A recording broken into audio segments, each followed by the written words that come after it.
I was at dinner when my fiancé declared, "I've decided we need a prenuptial agreement. Everything stays separate." I grinned, thinking perfect timing. Then I dropped my own news. I'd already pulled my name from the house deposit we'd recently agreed on. The look on her parents' faces when they realized their daughter was out $50,000 was unforgettable. I'm 32, a guy, now sitting in my apartment, staring at boxes of wedding items that'll never see use, and honestly, I feel lighter than ever.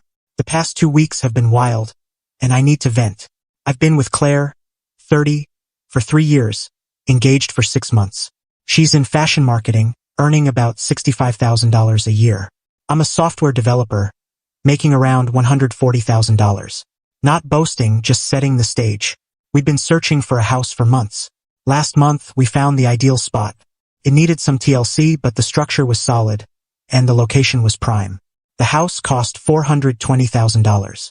We planned to put down 20% to skip PMI. $84,000 total. Here's how we split it. I'd cover $50,000 saved up over years, and she'd contribute $34,000. Her parents were gifting her $30,000, and she had $4,000 saved. Ownership would reflect our contributions, 60 to 40 in my favor. Seemed reasonable. We signed the purchase agreement 2 weeks ago. The deposit had to be in escrow within 10 days. I sent my $50,000 right away. Qley said she was sorting out her parents' transfer. No hurry, I thought, we had time. Then came dinner at her parents' house last Sunday. Her mom, Diane, had prepared an elaborate feast. Her dad, George, poured fancy wine. I should have sensed something was brewing. Midway through the meal, Qley tapped her glass. "I've been reflecting on our future, and I've made a choice," she said. I assumed she'd share wedding venue plans. Wrong. I think we need a prenup. Everything's separate. What's mine stays mine. What's yours stays yours. Simple and clear, she said. I set down my fork. All right, let's discuss it. George chimed in. Wise move, Qley. No offense, Matt, but safeguarding assets is just smart planning. None taken. I get the idea. Qley flashed a smug smile. The one she uses when she thinks she's outsmarted someone. I knew you'd get it. You're so practical, she said. We keep our money separate, file taxes apart. And if, heaven forbid, something happens, we each walk away with what we brought. Even the house? I asked. No, the house would be shared. We're both on the deed. But I'm putting in $50,000, and you're putting in $34,000. Right, but once we're married, it's joint property. Equal split. The nerve. She wanted separation when it suited her, but equal ownership when it didn't. Convenient timing, I said. When did you settle on this? Oh, I've been mulling it over for weeks. My friend Lisa's divorce was such a mess. I want to avoid that. Weeks. She'd been scheming while I was transferring $50,000. Actually, I said, pulling out my phone, this timing is perfect. What do you mean? She asked. Since you want everything separate, I withdrew my name from the house deal yesterday. Silence. Diane spoke first. What do you mean withdrew? I contacted the escrow company and backed out. Since you hadn't deposited your share yet, and we're not married, I got my $50,000 back. Qley's face paled. You can't do that. Did it yesterday. Here's the email confirmation. George's tone hardened. But we already sent Qley the money. Then she can buy the house alone. Her credit, her funds, her house. Simple, right? I can't get a $420,000 loan on my income, Qley said, her voice climbing. Then find a cheaper place. But we signed the agreement. You signed. I withdrew. You've got 72 hours to deposit your share, or you lose the house and the $5,000 earnest money. Diane stood. This is coercion. No. This is me honoring Qley's request for separate finances. Qley was panicking. I need your $50,000. The loan was based on both our incomes. But you just said, what's mine is mine, what's yours is yours. That's for after we're married. So you want my money now but protection from my debts later? George tried to assert control. You're going to fix this, young man. No, I'm not. Qley wants financial independence. She's got it. Qley started crying. The seller will sue us. They'll sue you. My name's off the documents. Your signature's still there. The table erupted. Diane called me heartless. George threatened legal action. Qley sobbed about her dream home. I stood. Thanks for dinner. Qley, Let me know what you decide about the house. You've got about 68 hours. I left and drove home. My phone exploded, 39 texts in an hour. I ignored them. Later, a mutual friend told me Claire had been boasting to her friends about her genius prenup plan. She'd bragged about getting me to cover most of the house while shielding her family's money. She'd even called me a bank with a proposal. Well, this bank just shut down. Update 1. The desperation turned comical. Claire couldn't secure a $420,000 loan on her $65,000 salary.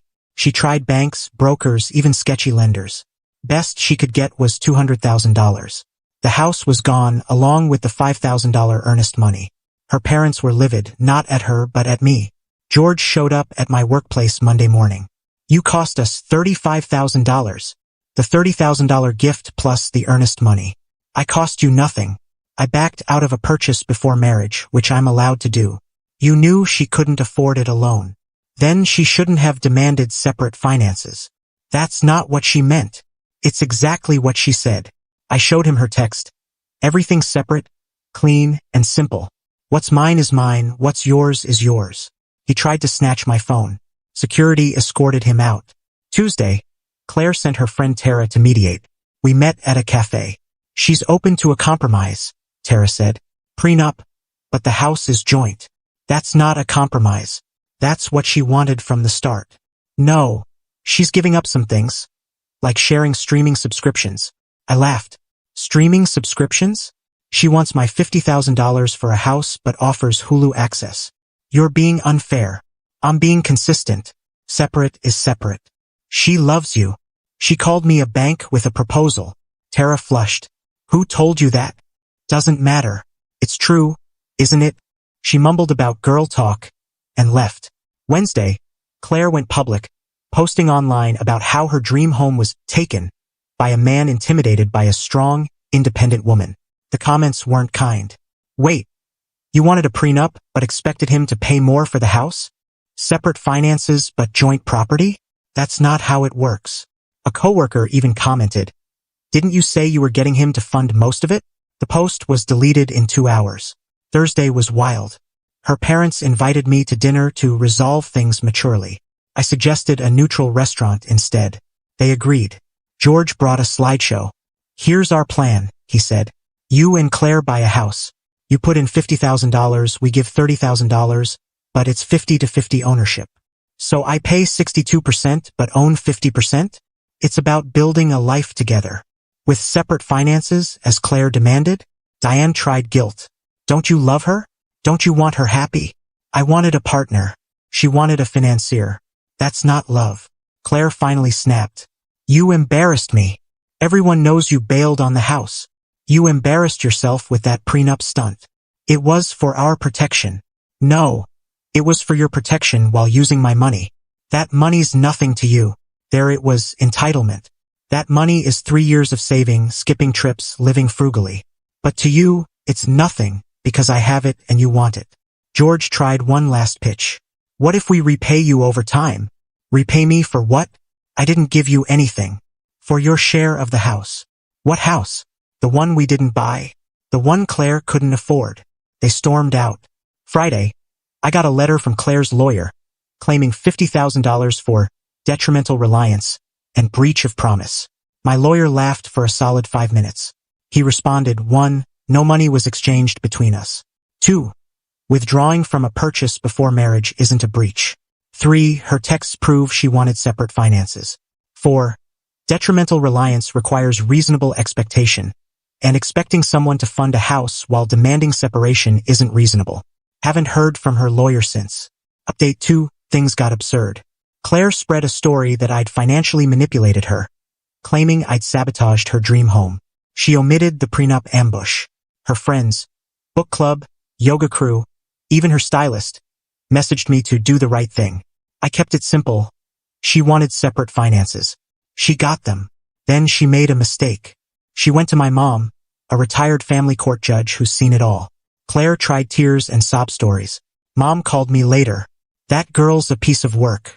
She said she wanted to protect herself while building a future with your money. Does she listen to herself? What did you tell her?